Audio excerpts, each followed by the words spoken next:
ഒരു ക്ഷേത്രത്തിലെ ഒരു ആനയ്ക്ക് നസീർ എന്ന പേര് നിങ്ങൾക്ക് സങ്കല്പിക്കാൻ കഴിയുമോ? എന്നാൽ ആ പേരിൽ ഒരു ആനയുണ്ടായിരുന്നു ചിറയൻകീഴ് ശാർക്കര ദേവി ക്ഷേത്രത്തിൽ. ചിറയൻകീഴുകാരനായ ഒരു മഹാനടനെ നമ്മൾ മറന്നിട്ടില്ല, പ്രേം നസീർ. അദ്ദേഹമാണ് ഈ ആനയെ ക്ഷേത്രത്തിന് സംഭാവന ചെയ്തത്.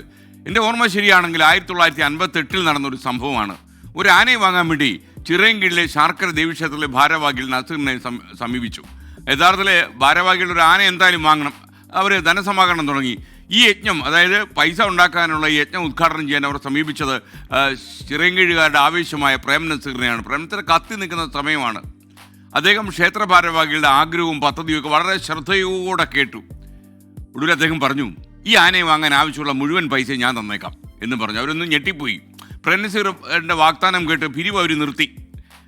അവസാനം എല്ലാവരെയും അത്ഭുതപ്പെടുത്തി പ്രേം നസീർ ആനയെ വാങ്ങി ശാർക്കര ദേവി ക്ഷേത്രത്തിന് സമ്മാനിച്ചു.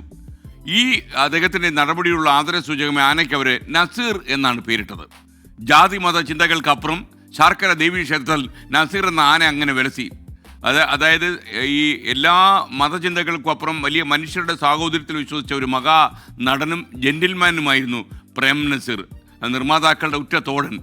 ഏതെങ്കിലും ഒരു പ്രൊഡ്യൂസർ സാമ്പത്തികമായി തകർന്നു പോയാൽ, താൻ നായകനായി അഭിനയിച്ച് ഏതെങ്കിലും സിനിമ എടുത്ത് പൊളിഞ്ഞു പോയാൽ അടുത്ത സിനിമ അദ്ദേഹത്തോട് പണം വാങ്ങാതെ അഭിനയിക്കാൻ തയ്യാറായ അപൂർവം കലാകാരന്മാരിൽ ഒരാളാണ് പ്രേം നസീർ. രജനീകാന്തിനെ പോലെ പുതിയ കാലത്തിൽ അദ്ദേഹം മാത്രമേ ഉള്ളൂ. പുതിയ കാലത്താണെങ്കിൽ ഒരു പടമെടുത്ത് പൊട്ടിപ്പോയാൽ അതവൻ്റെ തലേ വിധി, അവൻ്റെ തലയിലെടുത്ത് അത് തന്നെ, പിന്നെ ആ വഴിക്ക് പോകത്തില്ല, അവൻ്റെ ഫോണും എടുക്കത്തില്ല. അതാണ് പുതിയ കാലത്തിൻ്റെ പ്രത്യേകത. എന്നാൽ പ്രേം നസീറൊക്കെ തന്നെ നന്മയുടെ ഒരു കാലത്തിൻ്റെ പ്രതീകമായിരുന്നു. അതുകൊണ്ട് തന്നെ ശാർക്കര ദേവി ക്ഷേത്രത്തിൽ പ്രേം നസീർ സമ്മാനിച്ച നസീർ എന്ന ആന മതേതരത്തിൻ്റെ പ്രതീകമായി ഒരുപാട് കാലം ഉണ്ടായിരുന്നു.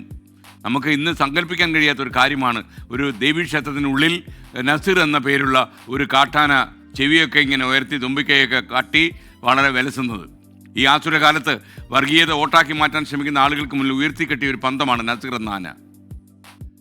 എന്തായാലും ഈ സമൂഹത്തിന് ഒരുപാട് പുനർചിന്തനം നടത്തേണ്ട ഒരു കാലത്ത് നസീർ എന്ന ആനയെക്കുറിച്ച് നമ്മൾ വെറുതെ ആലോചിച്ചു പോയി.